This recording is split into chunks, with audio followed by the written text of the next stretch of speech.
So the other day, I had something to do that was very important.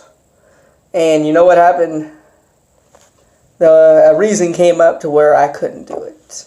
And it's funny that there will always be a reason not to do what you need to do or what you should do. And as I was having my moment, I couldn't help but think of a few stories that just pop out at me about life giving you reasons not to do what you need to do, should do, or stuff that will better your life. There's always a reason not to. And let me tell you, the stories, oh my God, the first one is my friend Tony, right? Tony calls me, she's like, hey man, look, I can't pray, I can't go to church, I can't do events, I can't read my Bible, I just don't have time.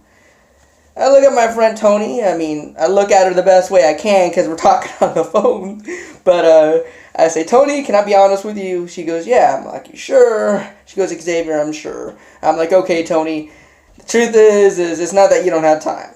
Based upon your actions, you're just making other things more important. Apparently, overtime and relaxation on TV is more important than your religion. And let me tell you, she just stood there and had a moment and said, you're right. And then, as I think of another story, one that didn't end as happily as the first one, another story is my friend McDaniel. So McDaniel, he's one of those people that my God, have you ever looked at someone and said, wow, but that person doesn't really know how good they are? This guy, I tell you what, he could drop the ladies local. And one day, we're sitting on the lunchroom in high school together. He is having one of his days. And I said, you know what, I'm going to fix this. I'm sick of all your reasons. I'm going to prove it to you. So I went around the whole lunchroom table, or the whole lunchroom cafeteria, saying, hey, look, hey girl, how you doing? Of course, I didn't say that, but you know what I mean. So I went up to the girls and I said, hey, you see that guy over there? That's my friend.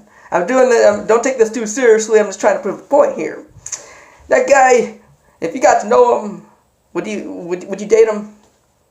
Just by looking at him? And they said, oh yeah, I got some great results, made a good friend, and I don't know what happened to McDaniel. We kind of lost contact. And you know what? As I was thinking of other stories, my final one, I tell you what, I'm in business for myself, and let me tell you, man, you won't believe the excuses I hear. I do presentations and stuff, and I got this one friend I was going to do a presentation for, and let me tell you, this person calls me, we'll call him Nathan Naniel, I can't think of a name, but whatever, Nathan Naniel, Baniel, whatever you want to call him. He calls me, right before I'm ready to do the meeting, and let me tell you, I am dressed up, ready to go. I am the bomb, baby, I'm ready. He calls me, hey X, got bad news. My car broke down, so you can't come to my house to share the presentation with me. See this? See this? That was my face. I was like, so your car broke down, and that means I can't come and do a presentation for you. He goes, yeah.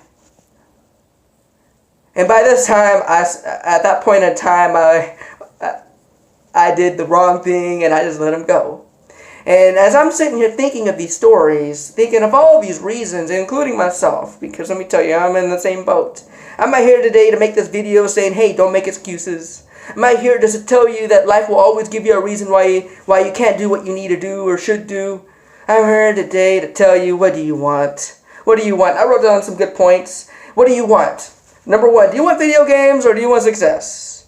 I tell some of my team, some of my friends, look, man, I don't care what you do, but I'm here to help you get what you want.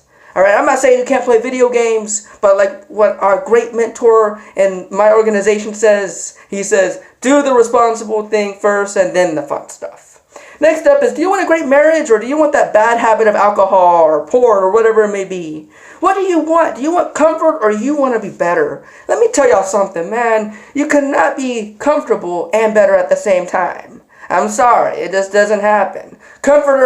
Being comfortable makes you feel good and can help you, but I'm telling you right now, true betterness comes from practicing on your crafts. Next up is the hits. I'm telling you, man, life is gonna happen, and I'm telling you, you gotta ask yourself, pain or gain.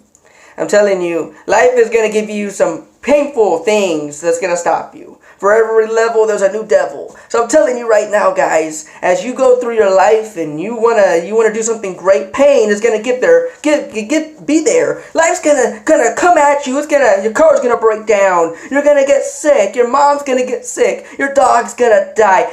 Life will hurt you. And you gotta say to yourself, what do I want? Do I want pain or gain? So from the bottom of my heart, all I got to say is, what do you want? Because there will always be a reason not to. So, what do you want?